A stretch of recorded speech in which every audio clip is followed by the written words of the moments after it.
I've watched several videos where people are saying there's just too many options for players to choose from. Welcome to my channel. I focus on tabletop role-playing games, video games, and science fiction.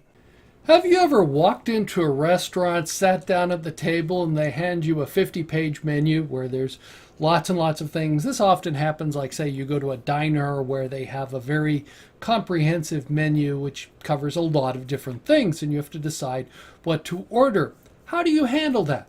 That's an everyday situation. That's not really that much different from what happens when a brand new player wants to learn how to play Dungeons and Dragons.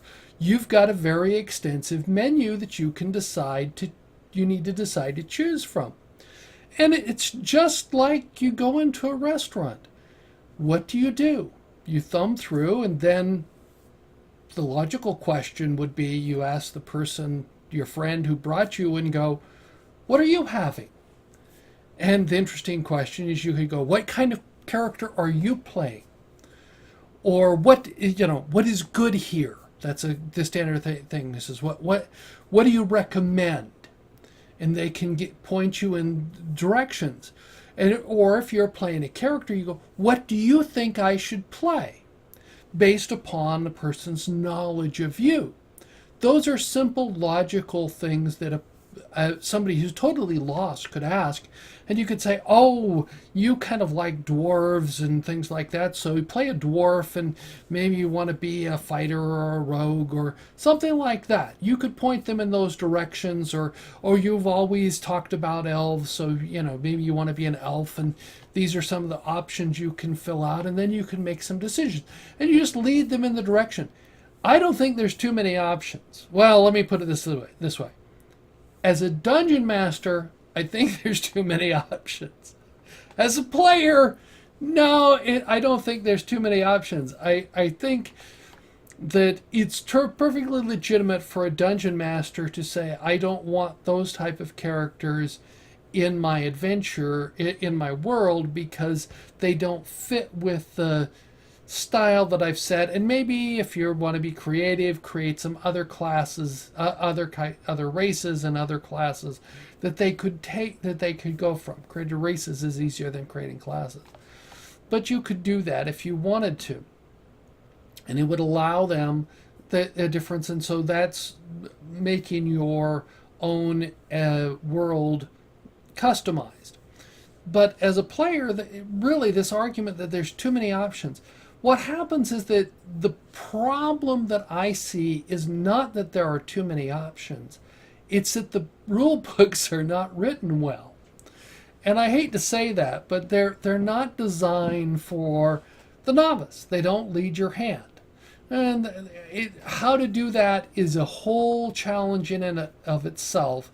And I admit that. And I don't know how to write it to lead them in the correct way. So you have to allow someone to learn the game. But the best suggestion is when you have a new player coming in to make a couple of suggestions. Maybe you want to look at these options, because based upon my knowledge of what you like, these may be things that are ideas. Now, if you're all newbies, the DM and all the players are newbies, you have my sympathies. That's really, really hard.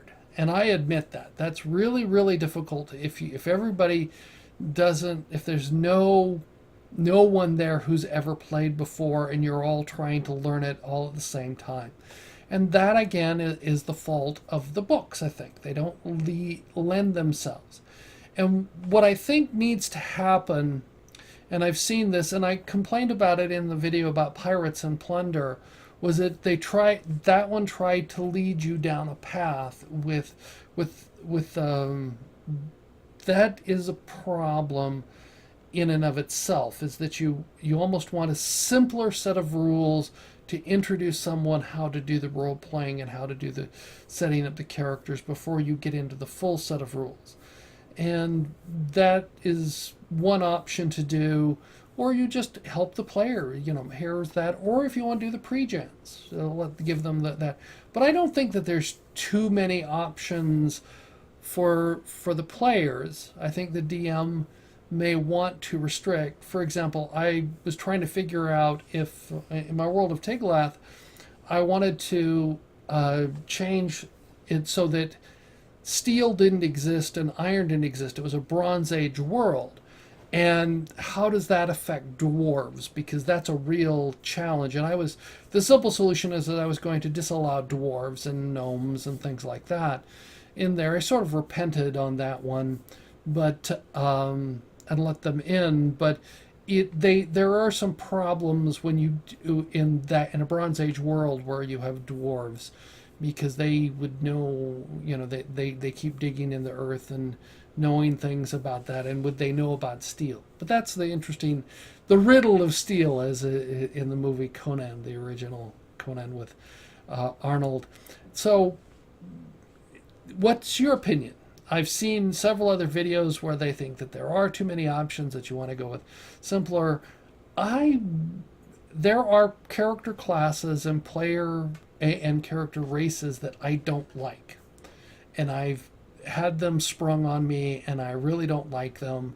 And when I try and run my game, I make a simple requirement.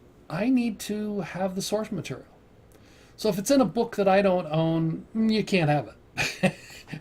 It's just the way I run the game that I'm running. Is if it isn't in the player's handbook, you're not going to get it, because I don't have the source material, and I don't want to go looking online. I want to have it all in the source where I can find it in one place. So that's the interesting solution that I have.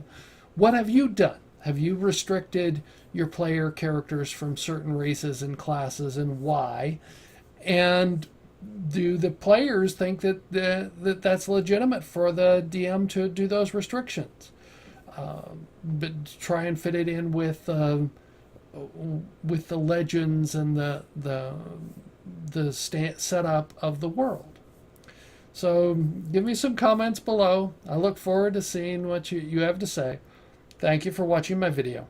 I look forward to learning what you think about this video. Let me know in the comments below. I appreciate all your comments. If you like the video, give it a thumbs up. If you don't like the video, give me a thumbs down. I appreciate both forms of feedback. If you're new here and would like to subscribe, you can click on the icon on the left. If you're interested, there's more content on the right.